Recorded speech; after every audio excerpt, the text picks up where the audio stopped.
그런데 14장의 이야기는 무엇보다도 이런 이 땅에 있는 우리 예수 믿는 사람들, 우리 한 사람 한 사람이 다 교회를 이루고 있고, 사실은 교회가 우리고 나 한 사람 한 사람이 교회라고 우리가 성경에서 선포할진데, 오늘 우리가 이 땅에 살아가면서 그렇다면 이 바다에서 올라온 짐승과 또 땅에서 올라온 이 짐승, 그리고 용으로 상징한 사탄, 이 마치 거짓된 삼일체와 같은 이 존재들과 어떻게 싸워서 이길 것인가, 이것이 오늘 우리에게 주어진 과제고 기도 제목입니다. 근데 14장을 보면 그냥 우리를 내버려 두지 아니하고 하나님께서는 우리를 도와주시고 움직이신다고 하는 사실이에요. 하나님의 움직임이 우리의 눈에 보이지 않지만 여전히 지금도 진행하고 계시다는 사실. 우리는 이 땅에 살면서 힘들고 어려운 어떤 사건을 경험하고 어떤 사람들로부터 나오는 어려움을 우리는 해서 속이 상하고, 그래서 이 땅에 있는 것들을 보지만 하나님은 여전히 하늘의 움직임이 있다고 하는 사실입니다. 이것이 옛날에 한 번 있어서 끝난 게 아니라 지금도 계속해서 현재 진행형이라고 하는 사실. 이것이 오늘 요한계시록 14장에서 보여주고 있는 말씀들입니다. 그래서 12장과 13장과 14장을 이제 막강 삽입을 통한 메시지다, 이렇게 이야기를 합니다. 이제 15장으로 넘어가면 혹시 여러분 들으셨지만 이제 7 대접 재앙이 시작이 되는데, 그 사이에 이제 나팔 재앙 사이에 이 세 장을 통해서 우리에게 놀라운 메시지를 전해주고 있는 것입니다. 환난과 핍박을 받던 교회가 이제는 승리와 환희의 찬양을 부르는 장면을 보여주고 있는 것입니다. 악이 심판을 받고 구속받은 하나님의 백성이 영광을 누리는 모습인데, 이 모습을 통해서 오늘 이 땅에 있는 우리 그리스도인들은 한없는 위로를 받게 됩니다. 하나님 지금도 나와 함께 하시는구나. 하나님이 지금도 움직이고 계시는구나. 그래서 우리를 통해서 위로와 소망을 갖게 합니다. 오늘 시간도 하나님께 예배드리러 오신 저와 여러분 한 분 한 분에게 이 놀라운 하나님의 크신 위로와 하늘의 소망이 있기를 기도합니다. 또 창립주의를 맞이하는 우리 사랑의 빛교회를 승리케 하시는 그런 하나님께 기쁨의 찬광을 올려드리고 모든 영광을 하나님께 올려드립니다. 자, 이제 14장에 나타난 하나님의 움직임은 크게 세 가지로 얘기할 수 있는데, 오늘은 첫째 부분만 다루려고 합니다. 1절부터 5절까지 짧은 기절이지만 두 번째와 세 번째는 그 다음에 계속 나옵니다. 여러분 다음 주 그 다음 주 석주는 꼭 오십시오. 그래서 14장을 놀라운 하나님의 움직임의 메시지를 꼭 듣고 가실 수 있기를 바랍니다. 오늘 제목은 14만 4천이 부르는 새 노래, 이렇게 정했는데요. 성경에 나오는 그대로 글자입니다. 14만 4천에 대해서 혹시 여러분 들어본 적이 있는지 모르지만 주로 이단 종파에서 언급을 하는 종말론적인 한정된 숫자가 아닙니다. 14만 4천이라는 것은 숫자인데, 이 한정된 숫자라고 우리를 유혹하는 집단들이 있습니다. 그 거짓입니다. 특별히 신천지 같은 종교 집단에서는 거기에 모인 사람들로 하여금 저 14만 4천에 들어가기 위해서 열심을 내라, 전도를 해라, 지금은 14만 2,500까지 찼다, 이런 사기를 통해서 많은 사람들을 속입니다. 우리 가운데는 그런 사람이 없겠지만 한국에 있는 한국교회들은 이 신천지로 인해서 많은 아픔들을 겪는 이야기들을 듣곤 합니다. 14만 4천은 예수를 그리스도로 믿고 구원받은 모든 하나님의 백성을 의미합니다. 숫자 14만 4천이 아니라 모든 구원받은 하나님의 백성을 의미합니다. 구약의 12지파와 신약의 12제자를 상징적으로 표현하는 완전수입니다. 성경을 하나 인용하면 이미 봤지만 요한계시록 7장 4절에 보면 내가 인침을 받은 자의 수를 들으니 이스라엘 자손의 각 지파 중에서 인침을 받은 자들이 14만 4천이라고 선포하고 있습니다. 이마에 인침을 받은 사람이 14만 4천이라는 거예요. 이게 속아 넘어가지 않기를 바랍니다. 또 베드로전서 2장 9절에 보면 우리들 잘 아는 택하신 족속이요 왕같은 제사장들이요 거룩한 나라요 그의 소유된 백성이라고 우리 그리스도인들을 저런 용어들로 표현해 주고 있습니다. 저 사람들이 바로 14만 4천인 것입니다. 그리고 오늘 이제 14장 1절에서 시작하는 그들의 이마에는 어린 양의 이름과 그 아버지의 이름을 쓴 것이 있더라 라고 했습니다. 여러분 이마를 한번 보실래요? 옆에 사람 이마를 보십시오. 뭐가 써 있습니까? 우리 목사님은 훤해서 아주 좋습니다. 빛이 광채가 있는데 여러분 이마에 하나님의 이름 어린 양 예수의 이름이 적혀 있다고 해가지고 여기에다가 십자형을 그려놓고 하는 그런 이야기를 하는 게 아닌 거지. 이미 찾아봤지만 사탄은 이마에 짐승의 표를 찍는다고 했어요. 그러니까 상징적인 의미지만 오늘 저 여러분은 예수를 그리스도로 믿기에 내 이마에 그리스도의 이름이 쓰여져 있는 줄로 믿습니다. 뭐 하고 싶은 얘기 있지만 다 지나갑니다. 시간이 짧으니까.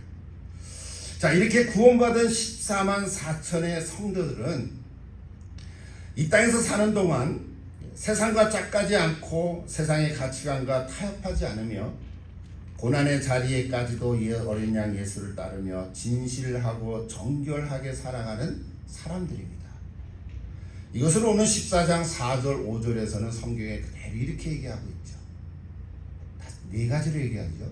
이 사람들은 여자와 더불어 더럽히지 아니하고 순결한 자다. 세상 유혹에 빠지지 않는 자들이라는 거죠. 세상 가치관에 짝하지 않는 자들이라는 거죠. 타협하지 않는 자들이죠. 두 번째는 어린 양이 어디로 인도하든지 따라가는 자다. 예수님이 따라가는 대로 따라가는, 쫓아가는, 쉽게 얘기하면 그리스도의 제자들입니다.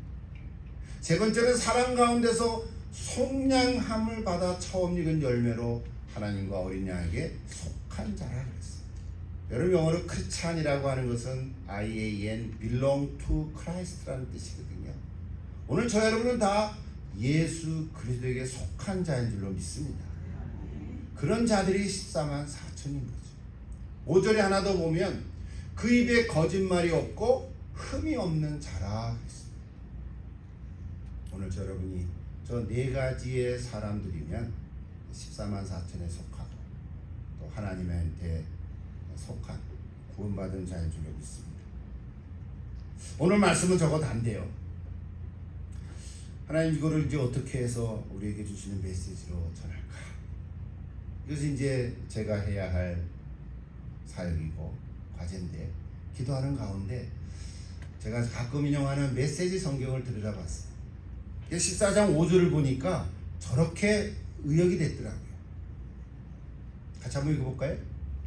그들은 그 입에서 한마디도 거짓된 말을 찾을 수 없는 완전한 봉헌물이었습니다.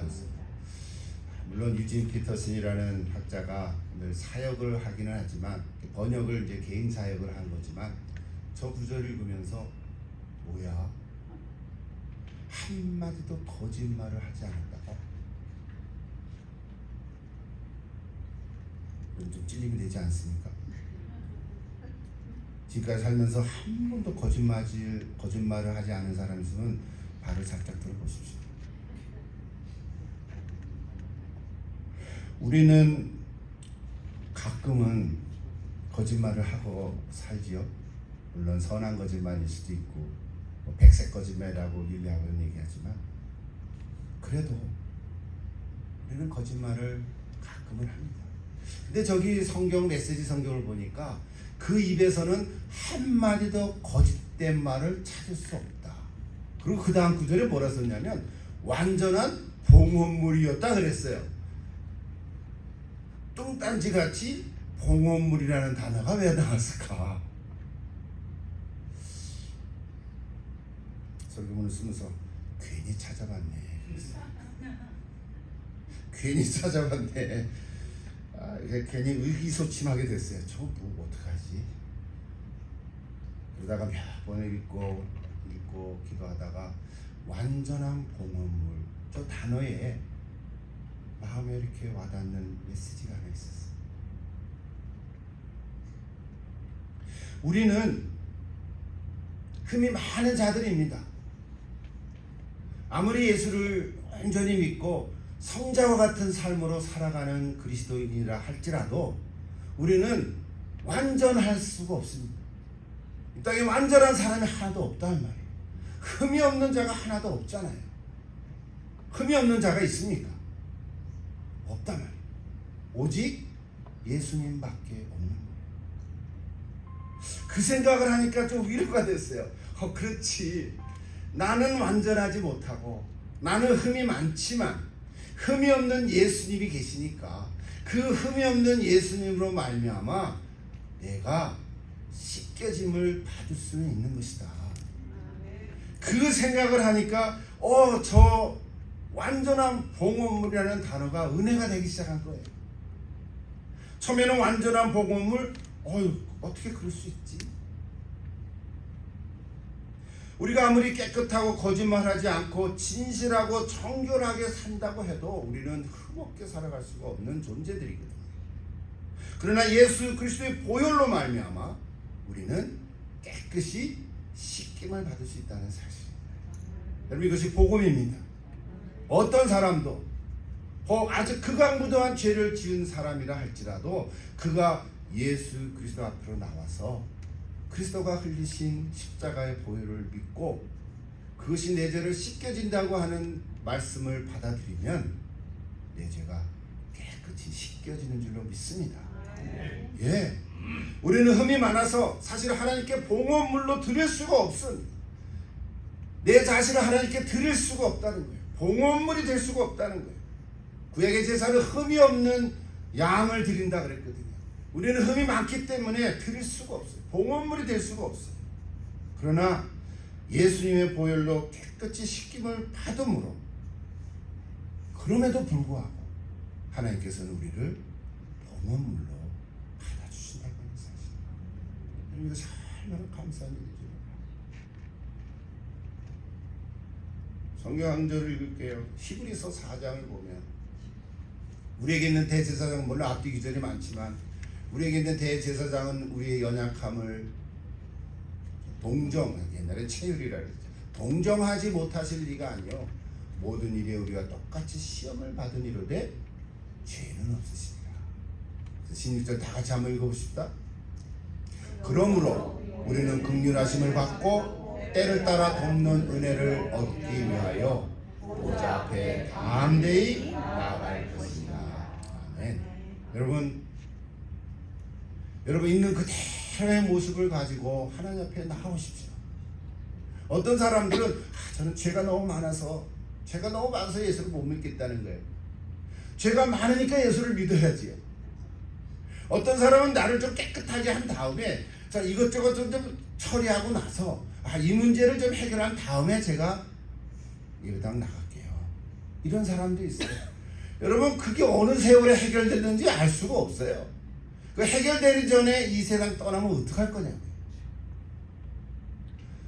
내 있는 그대로의 모습, 찢기고 상처받고 눈물 흘리고 이루 말할 수 없이 하나님 앞에 드리기조차도 할 수 없는 있는 그대로의 나의 모습을 가지고 하나님 앞에 나아가는 것입니다.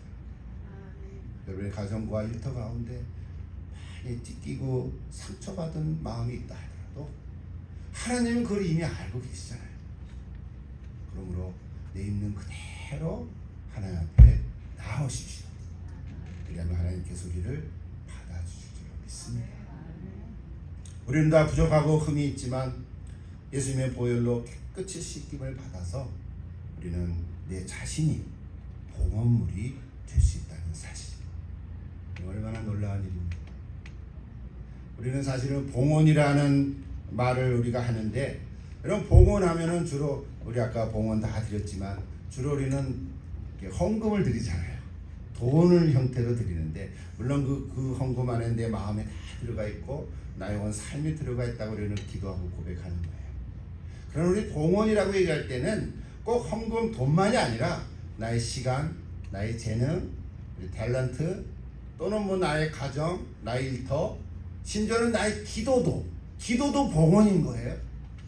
내가 드리는 하나님께 기도, 나의 모든 삶, 뭐 그 안에 다 포함하는 거죠. 나의 모든 삶을 드리는 행위가 봉헌입니다. 그래서 봉헌 시간이 얼마나 귀한지 모르겠어요.